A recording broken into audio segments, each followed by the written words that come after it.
there, how you doing? How's your day? So today I'm going to show you something that is probably one of my favorite recipes. It's gonna be salted caramel macarons. Macaroons. I can never say this right. I don't know what to do. Guys, I honestly, it's not just me who struggles with this, it's everybody. Anyway, welcome to my channel, Alice Yummy Food. Всем привет! Today we're gonna be making the best recipe ever. And if you watched my channel before, I have made or attempted to make a really old recipe. I'm probably gonna take it off because it's embarrassing. But I have been practicing making macarons for the last 2 or 3 weeks. Literally tried about 10 recipes and I finally found the one that works and the one I like, and this is the one I'm gonna show you today. So you all can go home and make this recipe and show me your pictures because I love seeing your pictures. Anyway, don't forget to subscribe to my channel. I want to reach 100,000 subscribers by the end of summer. So click that red button, click the notification bell. It's just a little bell that you need to click and then you'll be notified every time I upload a new video, which is amazing. You don't even need to do anything. It just comes straight into your inbox and you're like, voila, I've uploaded a new video. I'm not sure why I'm doing this voice. Guys, I'm in a really crazy mood today. But anyway, welcome to my kitchen. Let's get started. Woo! Into your food processor, add your ground almonds, then add icing sugar. And I like to layer it just on top. Then add more ground almonds. So this way it gets mixed quite nice and well and even. We're going to close the lid and we're going to blitz this together until it becomes nice and fine powder. This way it saves you time to sieve it. But if you don't have a food processor, don't worry, you can just sieve the mixtures together into a bowl.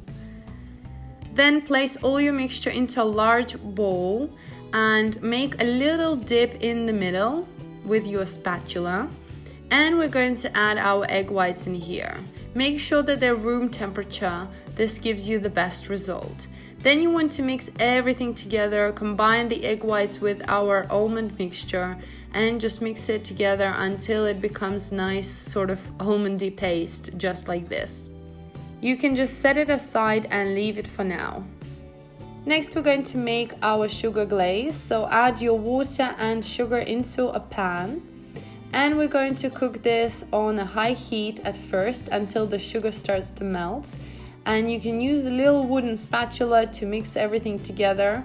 Just move it around, make sure that everything is mixed in together. You might want to use a pastry brush with some water. Make sure it's not caramelizing on top and the sugar is not burning. And then I'm placing a thermometer or sugar thermometer, whatever you have in your kitchen, just to keep an eye on the temperature. While the sugar is boiling, we're going to add our egg whites into a stand mixer and whisk this on high speed. When the syrup reaches 115 degrees Celsius and your egg whites start to get a little frothy, we then want to cook the syrup until it reaches 118 degrees and pour it over the egg whites in a slow and steady stream. You're going to whisk this for about 7 minutes until you start to see stiff peaks. Then you want to stop the mix to scrape down and then whisk for extra couple of minutes. And then when you can turn the bowl over, to add vanilla extract, then the meringue so just add that in the middle, you've reached and then the whisk stiff again. peaks. And then once it's incorporated, it should be done and ready. Next, grab your spatula full of the meringue and fold it into the almond sugar mixture. And you want to mix it until it's well combined.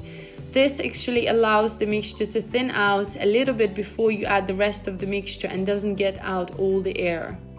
Fold everything together by going around the bowl with a spatula and then through the middle.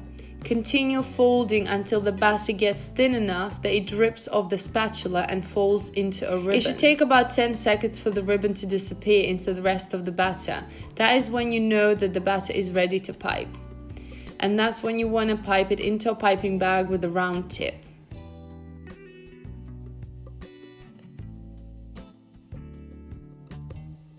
Pipe the little rounds of batter about 3.5 centimeters in diameter, spacing them 2 centimeters apart on the flat baking trays lined with baking parchment paper.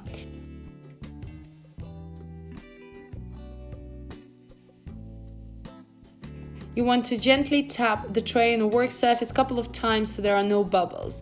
Then leave to stand for at least 30 minutes until a skin forms on the shelves. They shouldn't be sticky when you touch them. Then you want to preheat your oven to 150 degrees Celsius or 300 Fahrenheit and bake them for about 23 minutes. Times of baking might vary depending on your oven, so it's completely a lot of trials.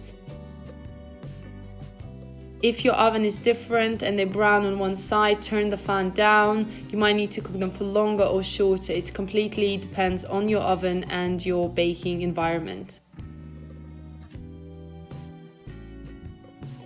In a pan, add your water and sugar and combine it together over the low heat and stir it until the sugar has dissolved. And then we're going to add more heat and allow it to boil. If you don't want the bits of sugar caramelizing, just use a wet brush and just brush it around and cook the sugar syrup until it turns into caramel. This depends on your timing, so just keep brushing around and watching the caramel. Once you're happy with the color of the caramel, take it off the heat immediately. Then we're going to add the cream. And the mixture will start to bubble and hiss like an angry snake.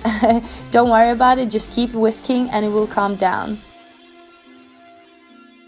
Then we're going to add the butter, 1 cube at a time, and just keep whisking until it is incorporated and you have finished all your butter. You can add the salt because it's salted caramel, but you can also opt out. The caramel should be nice and smooth, and then put it into a jar and it will store in a fridge for a long time. And you can use it any single time for any filling that you like. Guys and girls, I have my recipe on my website at alisyummyfood.com. You'll find full ingredients and also directions on how to make this.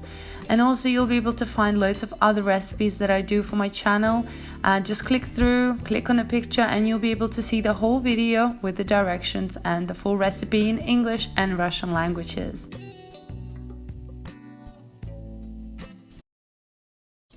In a bowl, add double cream, and then we're going to add our salted caramel. I'm adding about 1 large tablespoon and then just a little bit more. It's up to you how much you want to add. Then add sea salt and whisk everything together until it's nice and smooth. Make sure you don't overmix the cream. You want it nice and light.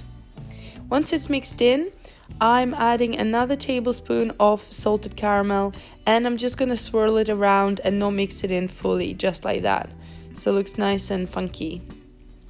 Then we're going to place this into our piping bag and make sure you fill the entire bag. Push that inside, and then I've also attached no nozzle to this one, but you can if you want to. Start piping round circles around each macaron and then put them onto your flat surface and then fill them with salted caramel inside. These are so good. Honestly guys, salted caramel flavor is my favorite. I really like that you can have salted caramel in the cream and inside because it does give it that extra something. Then top it up with your second shell and there it is. Voila, salted caramel macarons are done. It's best to have them the next day, so if you put them in a fridge and leave them overnight. You can decorate them as you wish. I'm just adding a bit more of salted caramel on top just to add the color. And yeah, they're super delicious, very yummy, and I can't stop eating them.